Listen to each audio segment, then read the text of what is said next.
The U.S. is on high alert due to a recent string of attacks here at home. The FBI is investigating the attack on a synagogue in West Bloomfield, Michigan, as a, quote, targeted act of violence against the Jewish community. The suspect drove a truck through the doors and down the hallway of Temple Israel Thursday afternoon. Law enforcement tells CBS News the suspect exited the truck with a rifle and was confronted and killed by Temple security. The Oakland County Sheriff says the man was found dead in his car. More than 100 children were at the synagogue for school at the time of the attack. No one else was injured.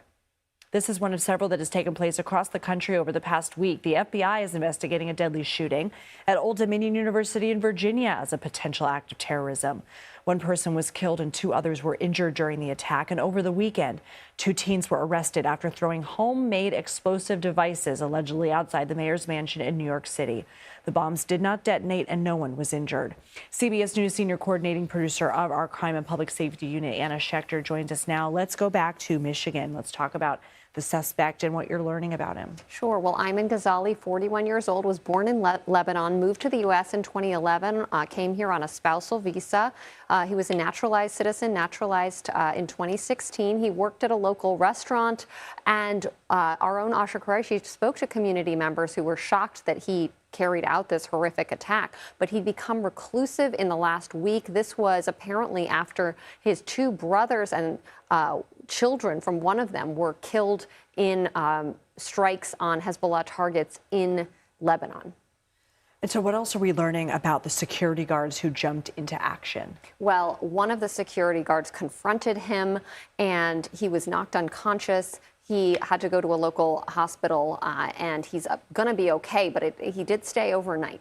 Now, he was part of a team that was trained by local FBI, the FBI Detroit field office, in January. They'd actually worked together to talk about a security plan, talk about and do some training. Now, we also know that in the 2 weeks leading up to the attack, the security team for the synagogue was in daily contact with local law enforcement. So they knew they were in a heightened threat environment. They were, in fact, the Jewish communities around the country were getting thousands of threats against them. And they were aware of this and had a really good plan in place. What happens next? Where does this go from here? I know that the suspect, according to authorities, had more explosives in his truck, right? So I'm assuming that they're going to be trying to figure out how he came to obtain those. Great question. When and how he purchased those explosives and the rifle that was with him. The ATF is tracing that gun. We have not heard. Usually we would hear by now, maybe in the next few hours, possibly tomorrow morning, we'll hear about the purchase of that firearm. And then also they're looking at his electronic communications. Was he communicating with anyone else? Now, the reporting we have does not indicate that he was being directed by, say, Hezbollah, which is an IRGC proxy, a proxy of the Iranian regime. So we don't have that reporting, but they want to find out and make sure that there was nothing like that, because that changes the game. And then there's a foreign terrorist organization involved. Right now, it's being investigated as a targeted attack on the Jewish community. Okay, Anna Schecter, thank you. The FBI is investigating yesterday's deadly shooting at Old Dominion University in Virginia as an act of terrorism. Former Virginia National Guardsman Mohammed Baylor Jalla is accused of killing 1 person and injuring 2 others.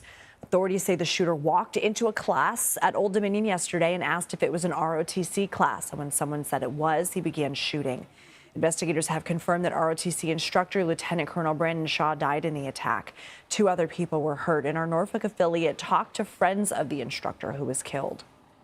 He was just so close to the finish line. He was about to retire. He was still active duty. This was his last assignment. Brandon was awesome. He was the epitome of the Army cadet. He was like a great leader. He wanted to become and teach the future Army soldiers, so that's what he did.